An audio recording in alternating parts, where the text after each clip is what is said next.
Bonjour. Alors, la définition de la joie, en fait, c'est très simple. Pour Spinoza, c'est d'abord comprendre les situations. La deuxième, c'est les accepter.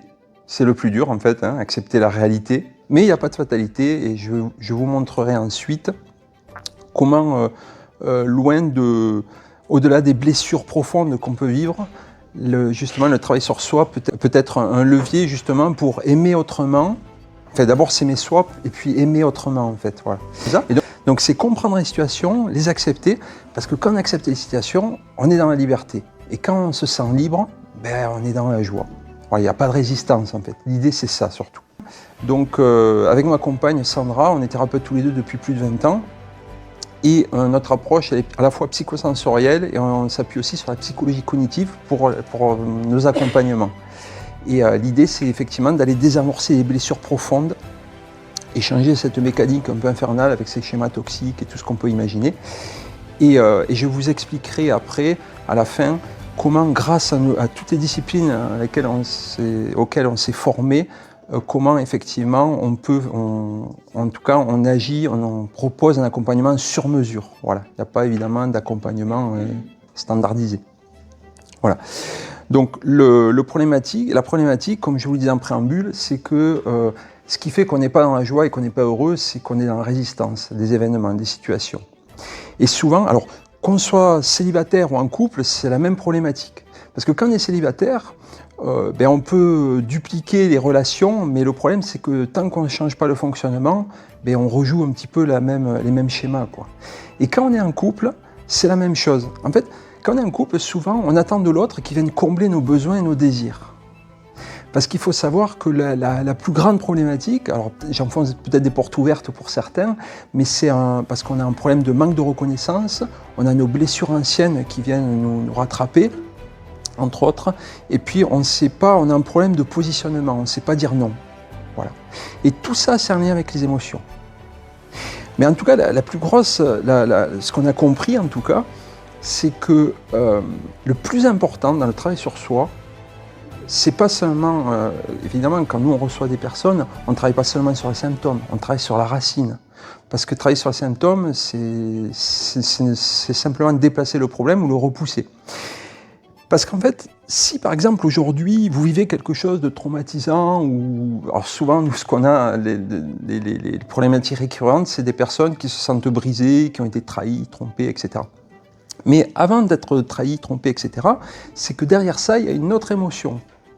Cette situation est la cause d'une émotion. Et tant qu'on n'a pas délogé cette émotion, consciemment, mais surtout inconsciemment, en général c'est inconscient, on génère des contextes, on génère des situations, des contextes, où on va rencontrer des personnes qui vont appuyer là où ça fait mal, si je puis dire. C'est simplement pour comprendre. En fait, ce que je suis en train de vous dire, c'est que c'est comme si on donnait le bâton pour se faire battre, mais c'est inconscient ça. Ouais. Prenons l'exemple, on prend 2 enfants à la plage, une vague va les renverser, il y en a un qui va rire, l'autre qui va pleurer. C'est la même vague, donc ce qui veut bien dire, c'est pas la situation qui nous impacte, c'est la manière dont on l'appréhende. Donc on a tous une sensibilité différente. Par exemple, une réflexion qu'on va me faire, moi va glisser, peut-être sur quelqu'un d'autre, elle va la prendre frontalement. Et malheureusement pour elle, ça va être un marqueur tout au long de sa vie. Et tant qu'elle n'a pas réglé l'émotion qui est derrière, vous pouvez faire tout ce que vous voulez. C'est pour ça qu'il y a des gens qui ne comprennent pas pourquoi ils sont dans un mal-être permanent. Le plus important, c'est de sortir du rôle de la position de victime, en fait. Il faut être acteur de son changement. On ne peut pas rendre les autres responsables de notre malheur. C'est nous qui nous créons notre bonheur. D'ailleurs, pourquoi ça clash et pourquoi ça ne fonctionne pas des fois dans les relations? Parce qu'on est dans le jugement. Pourquoi on est dans le jugement? Parce qu'on attend de l'autre qui comble nos vides, mais comme l'autre il n'est pas là pour ça, forcément il n'a pas la bonne attitude. Et tant qu'on est dans l'attente, on est dans la frustration.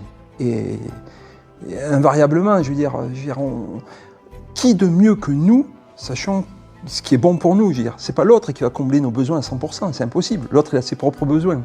C'est pour ça qu'on parle souvent de partage et de travail sur soi. Et quand on a travaillé sur soi, après, c'est que du partage, c'est que du bonus. On n'a pas besoin de l'autre pour être heureux, en fait.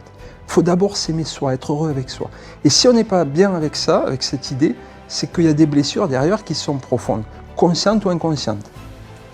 Encore une fois, j'y reviendrai avant la fin de la séance, je vous dirai comment on peut identifier les blessures de façon très chirurgicale et comment et quelle méthode et quelle technique on peut utiliser. Quand on est dans l'acceptation de l'autre, c'est là où on crée cet espace de joie, on crée de la liberté et c'est là où la joie revient. On crée cet espace de liberté, c'est là où la joie revient en fait. C'est comme ça que les situations s'arrangent en fait. C'est comme ça qu'on désamorce les tensions en fait. Alors, évidemment, les bénéfices quand c'est comme ça, c'est quand on est en couple, donc forcément, c'est se reconnecter au projet commun qui a fait qu'on s'y met ensemble. Évidemment, c'est plus sympa que se tirer dans les pattes ou avoir de l'amertume. D'où l'importance aussi de la communication. Mais pour arriver à communiquer, il y a beaucoup de personnes qui gardent des choses pour eux et c'est pour ça qu'au bout d'un moment, quand elles les sortent, ça clash. Et effectivement, pour les personnes seules, c'est éviter de reproduire le même schéma et de rencontrer des personnes qui nous correspondent et qui sont alignées, qui ne sont pas là. En fait, c'est une séance, c'est une quête incessante. Après, je ne vais pas rentrer dans des détails, mais il y a certains schémas qui se répètent, des personnes qui revivent sans arrêt les mêmes choses, les mêmes trahisons, alors qu'en fait, c'est nous qui portons cette émotion en nous. Et il faut juste aller l'identifier. Quand on accompagne quelqu'un, j'ai utilisé le mot tout à l'heure, sur mesure. Et c'est exactement ça. On est en capacité à savoir si la personne, c'est une libération en conscience qu'il faut faire ou s'il faut passer par le subconscient. Alors comment on fait ? Notre corps recense toutes nos informations, toutes nos émotions. Et en fait, il suffit de savoir l'interroger pour avoir toutes les réponses. Et le corps, il ment pas. Et en fait, le travail, il part de là. On part des émotions.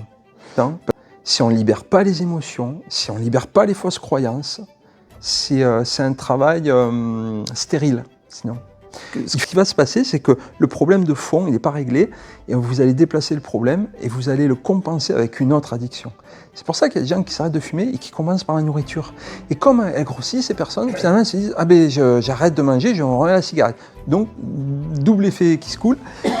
Et c'est pour ça, moi je dis aux gens, moi je veux bien vous aider à arrêter, mais si on travaille en profondeur, si on va travailler sur l'émotion qui fait que vous avez commencé à fumer, et surtout qui vous empêche d'arrêter de fumer. Quelle est la frustration qui se cache derrière, ou la blessure, etc. C'est ça qui est pédagogique et qui est génial. Alors, moi, ce qui m'intéresse, c'est pas seulement de déprogrammer le programme toxique, ou le schéma toxique, ou la souffrance derrière ça. Évidemment, je vais le faire, mais je vais le faire en conscience avec vous quand même. Et je vais le faire avant la séance et après. Mais ce qui m'intéresse, c'est que la personne soit actrice de son changement. C'est toujours pareil, il faut être autonome en fait. Mais pour être responsable de ses choix, il faut cesser de subir la tyrannie des émotions. Mais c'est plus facile à dire qu'à faire, parce qu'une émotion, on ne la contrôle pas. Et le mental, lui, il croit qu'il contrôle les émotions. Donc quand ça ne va pas, lui, il va de suite il va essayer de chercher des solutions qu'il n'a pas en fait. Et c'est pour ça qu'il se met en panique, et qu'on peut s'énerver, et que les situations nous agacent. En fait, l'idée derrière ça, c'est justement d'aller travailler sur les émotions. Mais on va faire ce qu'on appelle l'anamnèse, c'est-à-dire qu'on va échanger, parce que j'ai besoin de comprendre quelles sont vos fausses croyances. Parce que les fausses croyances, on en a tous.